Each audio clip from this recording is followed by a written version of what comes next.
Hello, everyone, and thanks for joining us this afternoon. My name is Wendy Beckman, and I am a registered dietitian with the New York State Office for the Aging and SNAP-Ed New York.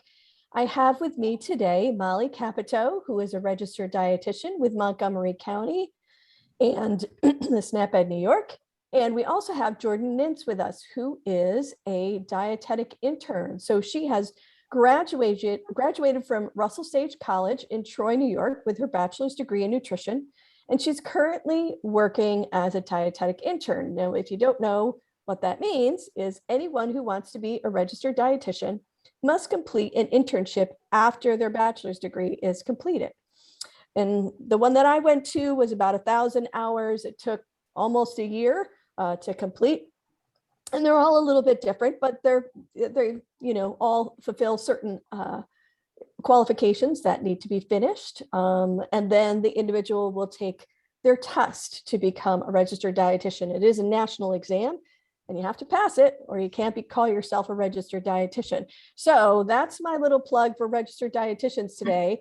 If someone you know or someone that you go to see for advice regarding nutrition calls themselves a nutritionist, they aren't necessarily a registered dietitian. So they haven't met all of those criteria. They don't necessarily have a degree in nutrition, a bachelor's degree in nutrition, and they haven't necessarily passed the test to become a registered dietitian. So it's not, absolutely necessary, but registered dietitians are experts in helping people who have medical conditions and therefore need some sort of help with their diet because of their medical condition, whether it's because they had a heart attack or they have high blood pressure or they have diabetes or they have kidney disease, something like that, where their diet has to be changed because of their medical condition. So anybody in New York State can call themselves a nutritionist. They don't have to have a degree in nutrition, but not everybody in New York State can call themselves a registered dietitian. So that is good information to know, at least as far as I'm concerned. So we're going to start out by having Molly talk a little bit about her program and what she's been doing in Montgomery, Herkimer, and Fulton counties. So go ahead, Molly. Sure. So hi, everybody. So I work out of the Montgomery County Office for Aging. I run SNAP-Ed New York for Fulton, Herkimer, and Montgomery counties. So kind of more so recently, we've been running a Farm to OFA program. It's kind of one of the goals of SNAP-Ed New York is to increase access to fruits and vegetables for folks who are maybe, who are 60 or older, who have more of a limited income, to help them to better, access fruits and veggies. So I've been busy, working with a farmer and partnering with them locally to allow for folks in our area to purchase produce at a lower cost, be able to pick it up right at our office, and they can use, cash or actually the Farmers Market Nutrition Program coupons to accept or to rather purchase the produce. And thanks to SNAP-Ed New York, we've been able to provide, along with the produce, that they can pick and choose what they'd like in their order. They can also get recipes right along with the produce. And it's been working out real well. A lot of folks have been taking advantage of the program. They really enjoy, being able to come to our office because they come to our office anyways for different services. They've been able to get fresh produce, locally, and use their Farmers Market Nutrition Programs coupons to be able to, get their fresh produce.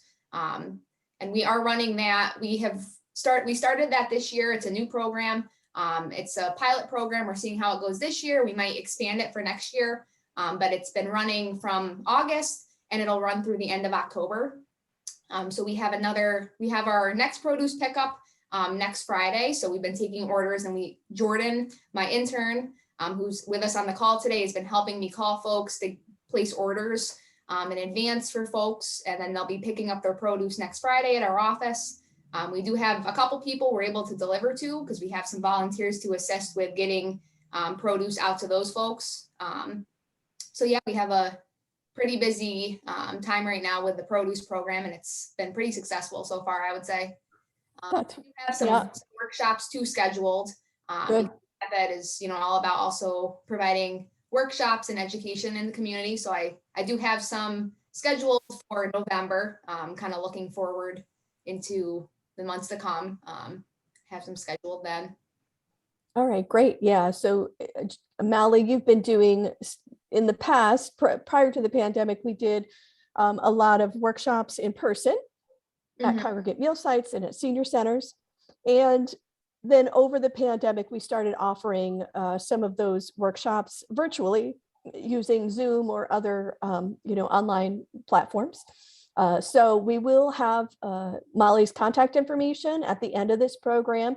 So if you're interested in either an in-person or a virtual workshop, you can contact Molly. And I'm going to ask Jordan to talk a little bit about your internship. And I know with my internship, I did different programs. I did some clinical work. I did some, public health. So tell me a little bit about your internship, Jordan. So I actually just started. My first rotation has been with Molly. So I've been helping her out with her produce program, which she was just talking about. And it's been a lot of fun so far. I really like it. Next, I'm going into school food service. So I'll be working at a high school. Then yeah, I have to do like clinical, long-term care. I'll be working in a nursing home, that kind of stuff. Right. Yep. That's wonderful. And you get a lot of experience. So, as a dietetic intern, if you do clinical rotations, oftentimes it's in a hospital, and you'll actually go and talk to patients and write notes and read, medical notes that the doctors have written and things like that. So it's really good practice. And I know it was a little bit intimidating for me when I first did it, but we wish you luck. And continued success. I'm sure you will do really well with that.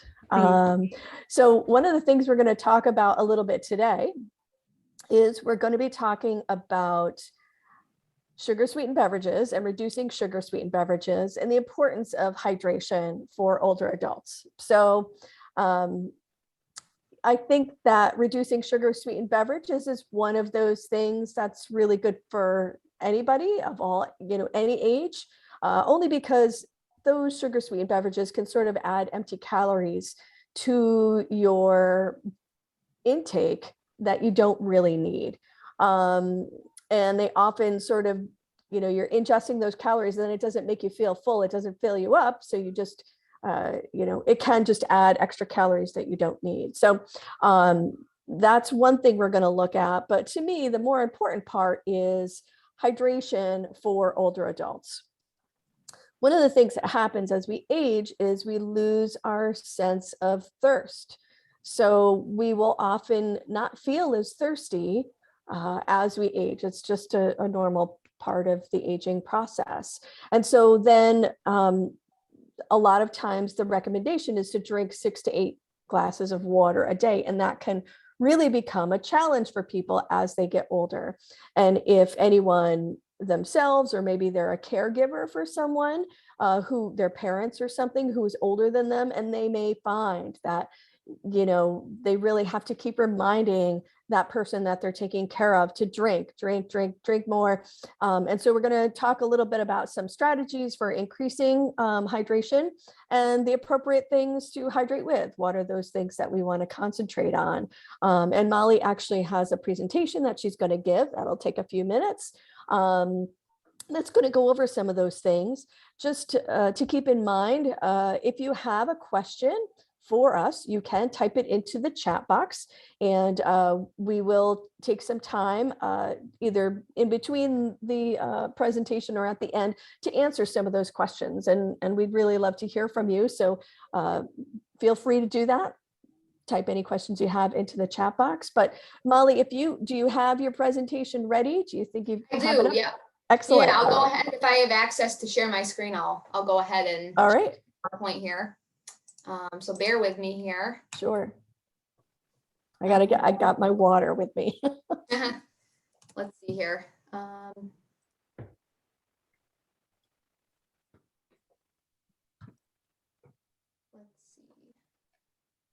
see. All right, great.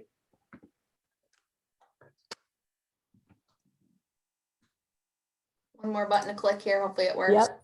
Can you see my? Yes. Yes, Definitely. I can see that. I'm almost thinking it's not the right screen. Yeah. No. Yeah, I don't think it is. Okay. Bear with me. Technology here is sometimes. Yeah. Um, It happens. I'm just gonna, let's see here, stop my share and try this here.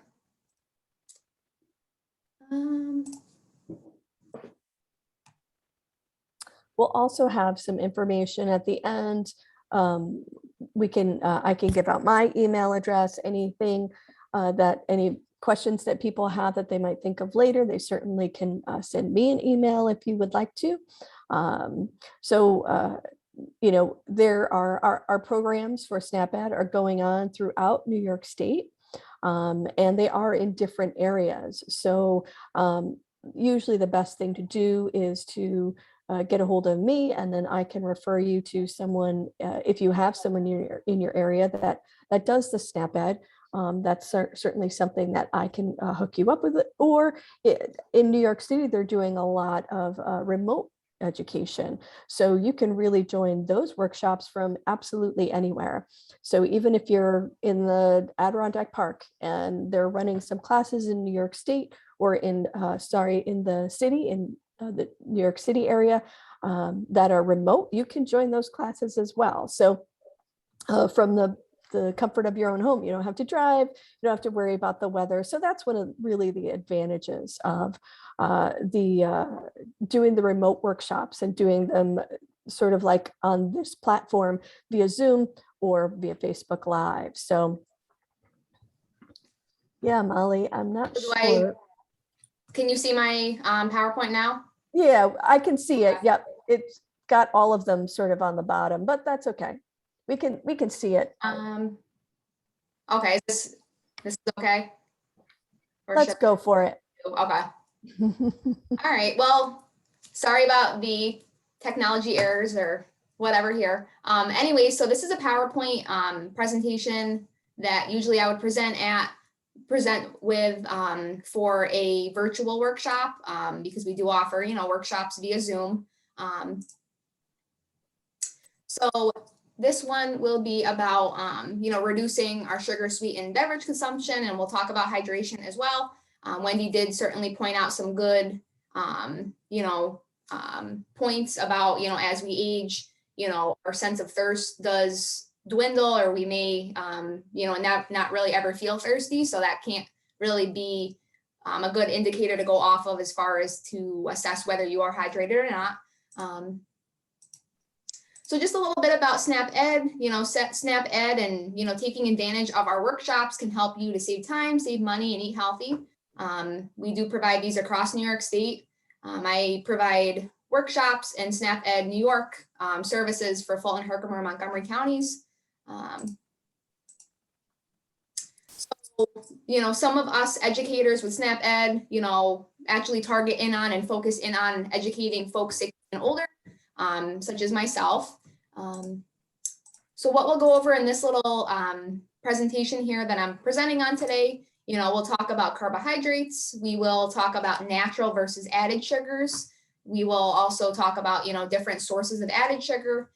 Wendy had said and noted, how, a lot of our beverages may have added sugar. So by, being aware of the beverages that have added sugar and maybe reducing our intake of those and finding healthier alternatives for hydration, that can be a good way to decrease our added sugar intake and decrease those, empty, unnecessary added calories that contribute there. So we'll talk about sugar-sweetened beverages, other ways to hydrate besides water, and then, about the importance of hydrating with water. All right. So hopefully after this workshop, you will learn how to hydrate, healthfully, and learn what are some good beverages to hydrate with, and a little bit more about, carbohydrates as well and added sugar. So I'm sure you guys have all heard about, carbohydrates. It's kind of a big overarching term, and a lot of our foods contain carbohydrates. Hold on a second here. So, you know, a lot of our plant foods and our dairy products contain carbohydrates. Our bodies actually break down carbs into glucose, and glucose is one of our main sources for energy in our cells, in our tissues, and in our organs. So it is important to certainly, you know, have carbohydrates in our diets and get them from more natural sources like plant foods and dairy products. So sugar is actually, you know, one of the many carbohydrates. It's a simple carbohydrate, and it's easily broken down for energy. So, you know, when we consume foods that have sugar, you know, we can break them down pretty quickly. You know, they will increase our blood sugar, you know, quicker than complex carbohydrates. They're more easily and more quickly broken down. So it is important to consume a variety of nutritious carbohydrate foods, as many of them can actually supply us with things like dietary fiber, vitamins, minerals, and calories. So it's important to, you know, choose those more nutritious sources of carbs. So there's natural sugar, and then there's added sugar.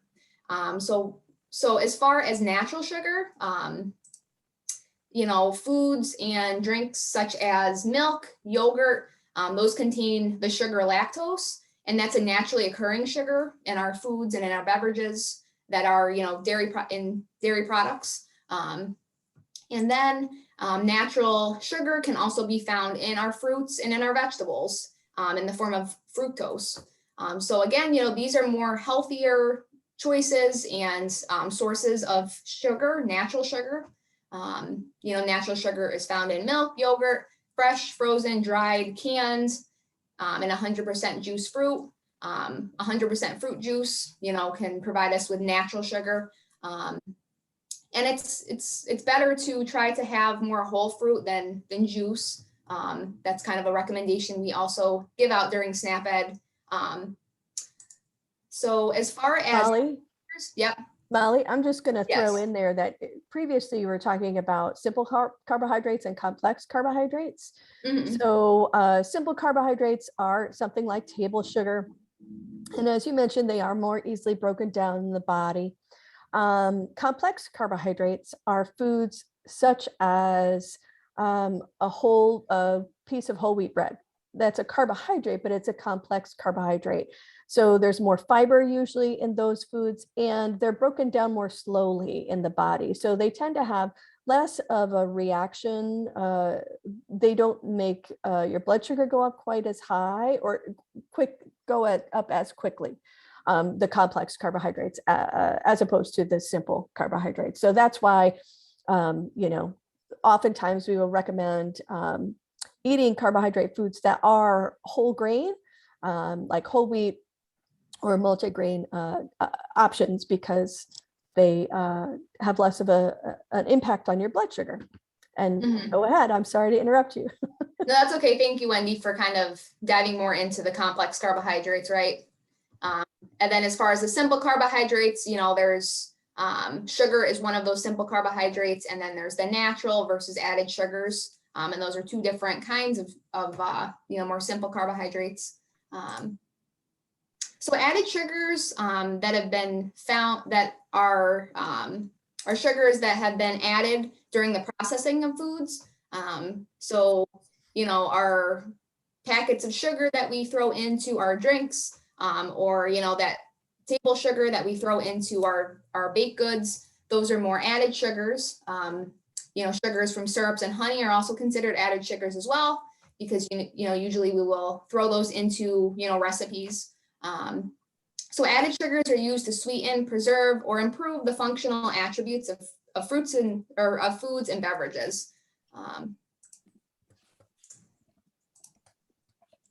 So foods containing natural sugars do come with a variety of nutritional benefits, such as fiber, vitamins, and minerals. So when it comes to sugar, you know, trying to instead incorporate naturally occurring sugars, you know, by, you know, taking in and consuming, you know, dairy products, fruits and vegetables, those will all provide us with things like vitamins, minerals, and fiber.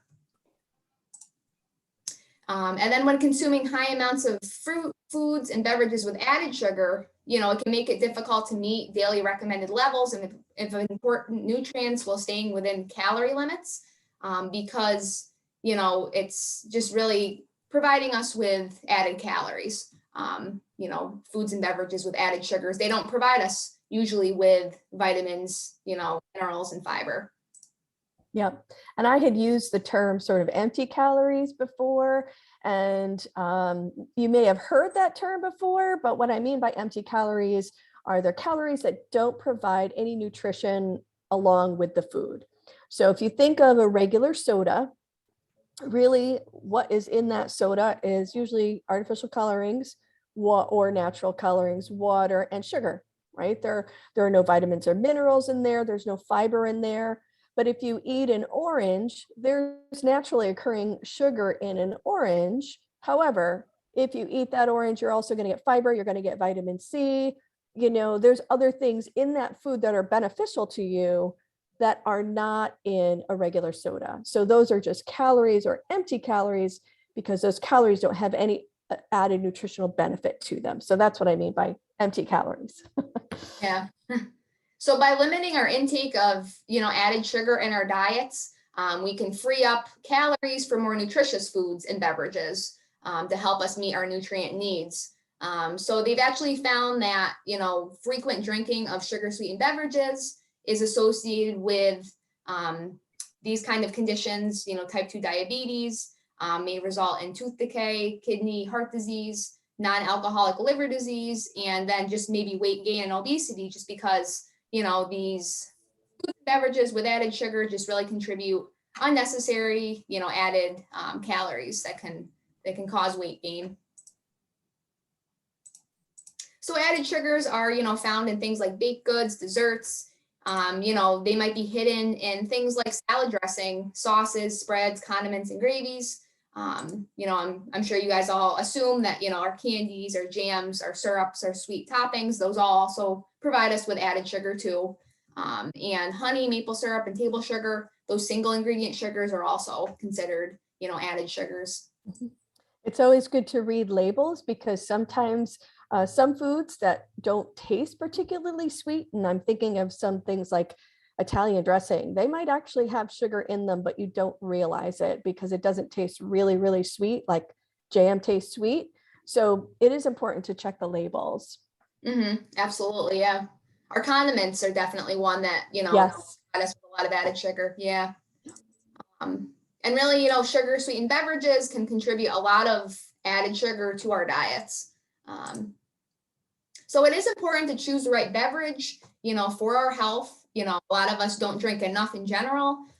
So it's important to pick and choose those healthier beverage choices. So sugar sweetened beverages are those that are sweetened like corn sweetener, corn syrup, brown sugar, all of these that are listed here on the screen, sucrose, raw sugar. They'll be found in the ingredient list on a beverage label.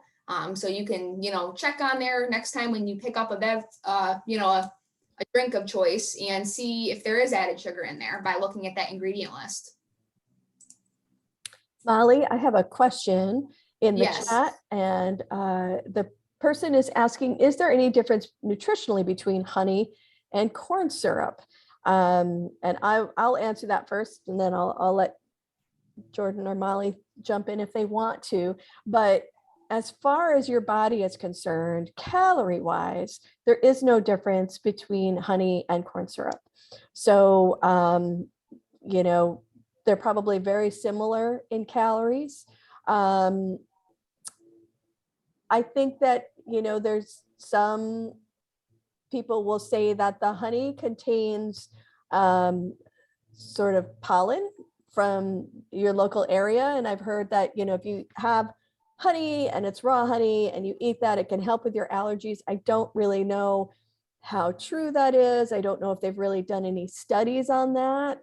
And if there are any vitamins and minerals in honey, they're probably in trace amounts, which means that they're in such small amounts that you'd have to drink a gallon of honey to get enough of the nutrient. Do you know what I mean? So it's sort of like, yes, maybe there's a little bit of that kind of stuff in there, but not enough to make it like, oh yes, that's a better choice than say table sugar is.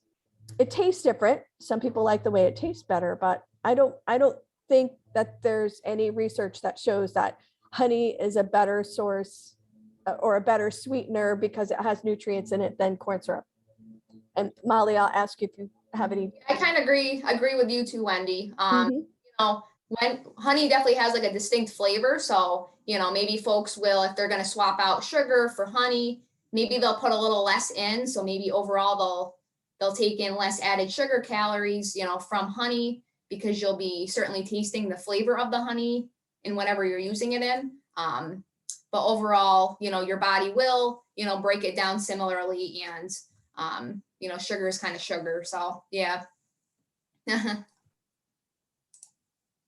So now we'll get into, you know, what are some examples of the beverages that are considered sugar sweetened beverages. So regular soda certainly, you know, provides us with a lot of added sugar. Sugar-free soda, diet soda does not provide us with added sugar. They do instead just put artificial sweetener in. Our bodies don't break that down like we do, you know, regular sugar. So it will not bring up your blood sugar at all. Fruit drinks. So when it comes to fruit juice, you know, you want to look for 100% fruit juice. Things like fruit juice cocktail are not 100% juice. And usually on a package, above the nutrition facts label, they will usually put the percentage juice on there. And you want to try to look for 100% juice.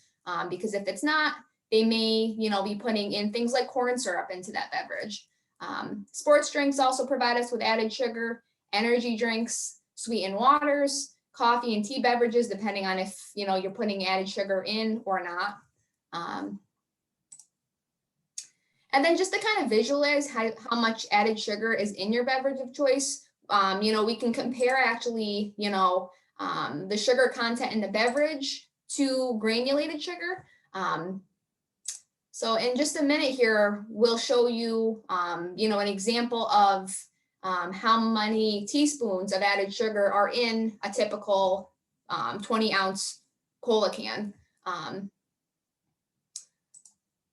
So how many teaspoons of granulated sugar do you think would be in one 20-ounce can of cola?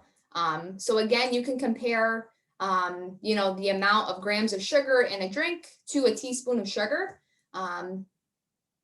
So actually there are 10 teaspoons of added sugar in a 20-ounce cola. So can you imagine, you know, spooning into your mouth like 10 teaspoons of added sugar? That'd be crazy. But, you know, when you're comparing, you know, the sugar content in the soda to teaspoons of added sugar, like table sugar, that's how much sugar is in this beverage. So if you wanted to kind of do the math yourself, 1 teaspoon of granulated sugar is about 4 grams of sugar. So you'd have to do some math there to calculate out some of your beverages. So if you were to take a look at a nutrition facts label, the newer one that's come out will actually include a section where it says includes added sugar. So if there is any added sugar in a beverage or a food item, it'll be listed below total sugars. So that's where it would be. You know, try to look for the least amount of grams of added sugar when you're picking and choosing beverages or, you know, any food. So just as an example of, you know, how to figure out how many teaspoons of sugar are in your beverage. If you were to look at a nutrition facts label and if it said like 48 grams of added sugar in that beverage for that serving, you would divide that by 4 because 1 teaspoon has about 4 grams per serving of sugar. So it would be 12 teaspoons of added sugar for that beverage, which is really crazy. So it is important to try to hydrate, you know, with water when possible. You know, water is a very important nutrient for our health. And it's a vital fluid that's often overlooked in our diets. It doesn't supply us with any energy or calories, but it does play many roles in our body. So it helps to maintain our body's temperature. You know, it helps with proper digestion and intestinal function. It can help to carry nutrients throughout our body, even carry away waste as well. It helps with urinary tract health.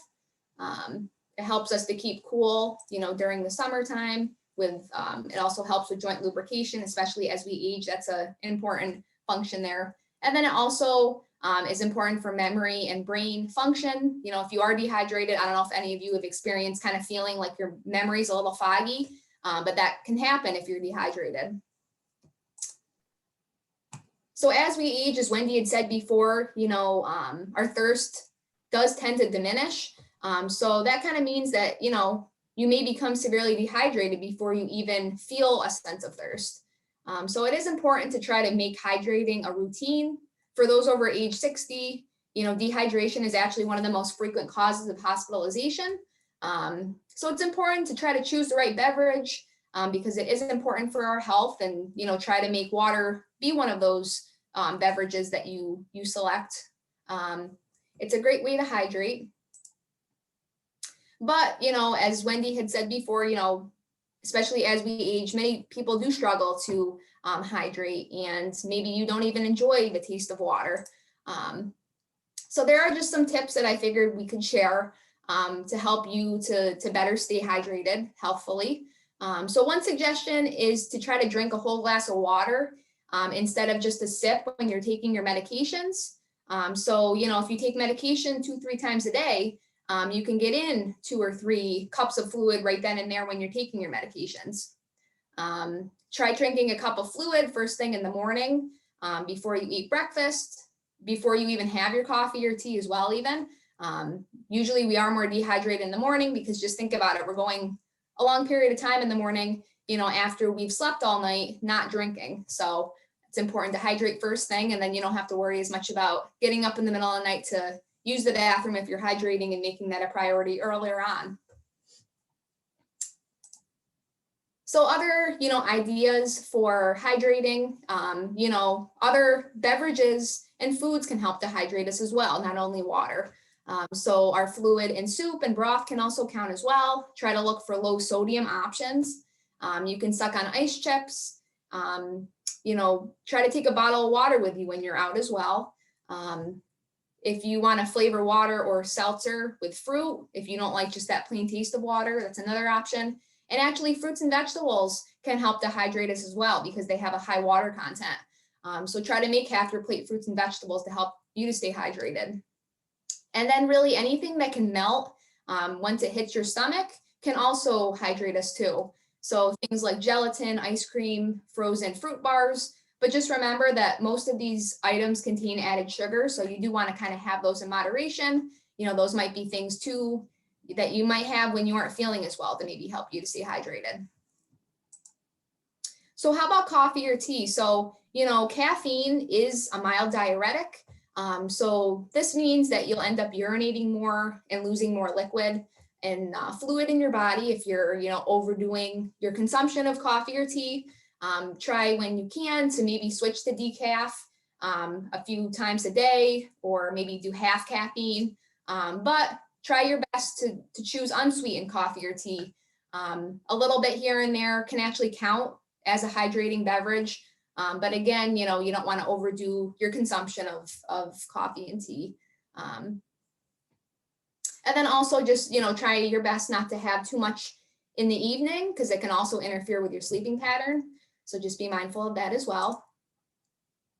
So here we're kind of at the end of the PowerPoint presentation. I just wanted to kind of note, with SNAP-Ed New York, we talk about My Plate, and these are just some of the messages that go along with My Plate. Making, half your plate fruits and vegetables can help to hydrate us. And that's one key message that goes along with My Plate. And then, trying to switch to low fat or fat-free dairy is another message with My Plate. And something for us to try to do instead of whole fat dairy options, try to switch to low fat or fat-free to reduce your intake of that saturated fat and even a little bit of cholesterol as well. But dairy products can hydrate us too. So lastly here, are you hydrated? So Wendy mentioned earlier that, it's important to maybe aim for 6 to 8 cups of fluid when possible. which would be 48 to 64 ounces of fluid a day. Kind of start with that, so one thing you could also try to do to see if you're hydrated, or, if you are hydrated at all, you can kind of take a look at what beverage cups you're using and how many ounces they are, to be able to maybe calculate out how many fluid ounces you're consuming a day, to see if you're anywhere near that 48 to 64 ounces. Another way to see if you're hydrated, check your urine color. If you're consuming enough, the urine color might be more of a pale yellow color. If it's a dark yellow or amber color, you may need to increase the amount you consume. And try to start hydrating earlier on. That'll help to prevent you from getting up more in the middle of the night, and maybe help you to better reach your goal of hydration there. So just as a quick recap here, try to use that nutrition facts label to assess your intake of added sugar, and it'll be shown right there below in this example here. When possible, choose whole grains and choose healthy carbohydrate sources that have more natural sugars instead of added sugars, because those natural sugars provide us with dietary fiber usually, and vitamins and minerals as well. And then try to begin hydrating early. And just don't forget that, if you aren't a big water fan, there are a lot of other ways to hydrate. Maybe start with water, and don't forget some of the tips we talked about earlier to help you to meet your goal for fluid a day. So thank you for listening in on my little PowerPoint here, and we'll continue on talking about added sugar and hydration here. Yeah, so thank you so much, Molly. Those were some really great tips. And I do have a question in the chat box here. So it says, I heard that the acid in seltzer can be rough on tooth enamel. How much seltzer should I swap out for water? So I actually have a can of seltzer here. We actually drink a lot of seltzer in this house. This one happens to be black cherry. This is a store brand. I usually buy it because it's cheaper and it's just as good as the name brands, but I'm going to read the ingredients to you. The ingredients in this can are carbonated water and natural flavors. That's it. So I think that the important thing to do is to read the label. In a can of seltzer that is carbonated water and natural flavors, it doesn't have probably what I would call acid in it. Now, there are in some sugar sweetened beverages, some colas in particular, tend to be a little bit more on the acidic side. The pH is a little lower, and so therefore it's a little bit more acidic, and that can be detrimental to tooth enamel, not just because of the sugar that's in that beverage, but because of the chemical makeup of it as well. But in general, seltzer, actual seltzer, not artificially flavored or artificially sweetened, seltzer is not going to be acidic because it's water. It's just water. But I have found that the carbonation in it, if you happen to have acid reflux, carbonation can be a problem. It can exacerbate your acid reflux. So I guess in that way, it sort of makes me feel like it's acidic, right? Just because, so other things that are acidic, like tomato sauce or tomato juice or orange juice, that absolutely definitely are acidic, and that can exacerbate my acid reflux. Sometimes I get the same thing with seltzer, but it's because of the carbonation, not because of acid. So the carbonation are bubbles in your stomach, and just like, if you drink something, especially if you drink too quickly and you swallow air, or you drink something that's carbonated, it can make you need to burp, right? Because there's too much air trapped in your stomach. So what happens when that happens is the opening to your stomach opens up, just like it does with acid reflux, and sometimes that can bring some of the acid up as well. So that I don't think you have to read the label on your seltzer, but because seltzer generally is just water, you can swap it out for as much water as you want to. So we're supposed to drink between 6 and 8 cups of water, and a cup is an 8-ounce cup a day. So this is a 12-ounce can. So that is 1.5 cups of water. So if you drank 4 or 5 of these a day, that should, satisfy whatever your needs are for hydration. And you can do that. You can just drink seltzer. I tend not to do that because it bothers my acid reflux. I do drink it some, but I don't drink it as often. I really prefer the flat water instead. But my husband drinks a lot of this because he would rather, it reminds him of soda, right? Because of the carbonation, but it doesn't have the sugar in it. So calories, 0 calories, no sugar in this, no carbohydrates, no protein, right? Nothing, right? It's 0. So it's just water. But you do have to, you might have to read, there might be other things that are added to a particular seltzer that you might be buying. There might be citric acid in it, which oftentimes is used as a preservative. It's basically just vitamin C, but that might be, contributing to the acidic factor of that. So I don't know. I mean, I tend to buy the seltzer that's just water. I don't know, Molly, if you're familiar with any other products that might be a little bit different. I mean, there are like flavored waters out there, and I do agree with you to check that label, ingredient list, because there might be added sugar, as you said, that citric acid. But the best way to find out what's in that beverage is to really check out that label. Sometimes the front packaging on, foods and drinks can be a little bit deceiving or confusing, but that ingredient list and that nutrition facts label is kind of clear cut, and it's either, well, it is what it is, really, whatever's shown on there. So Right.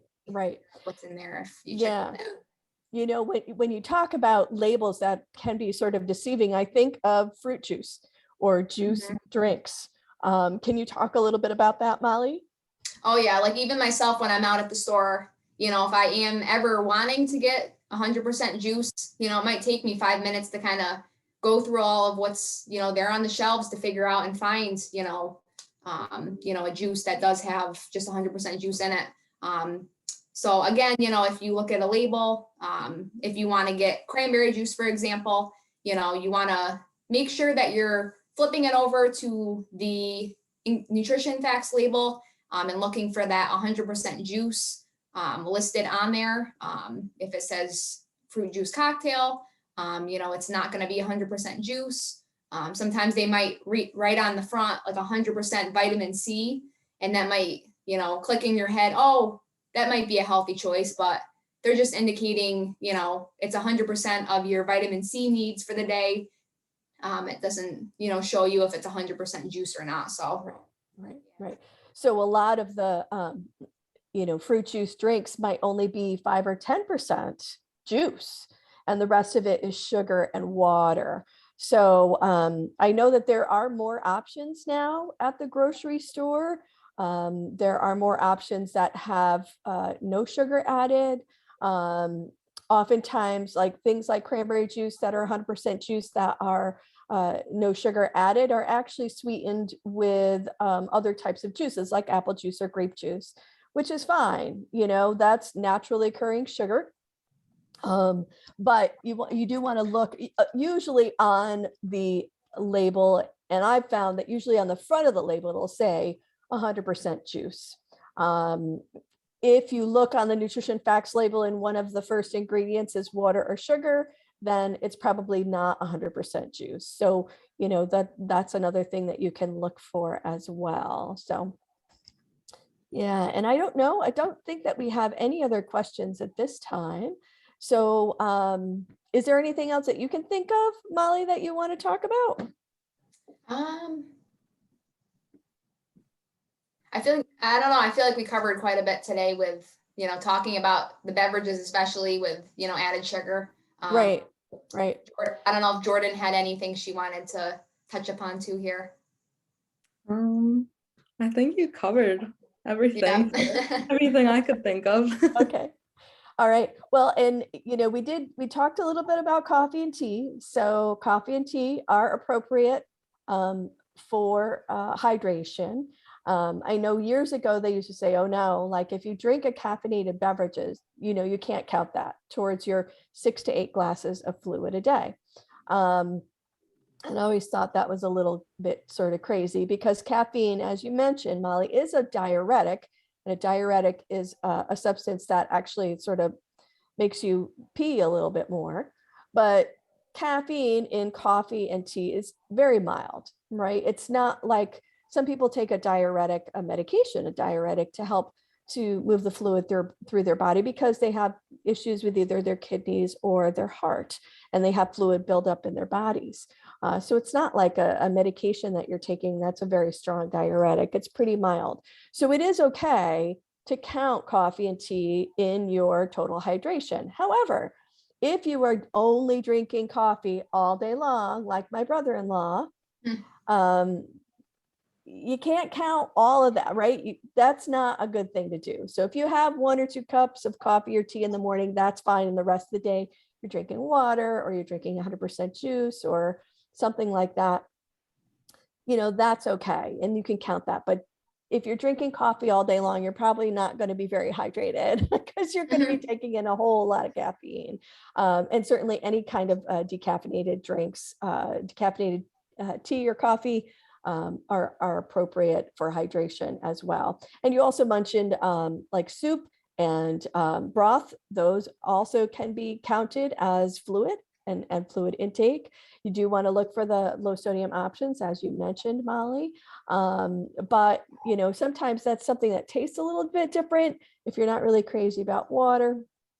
And one of the things that I do with my seltzer is I like to mix juice with it.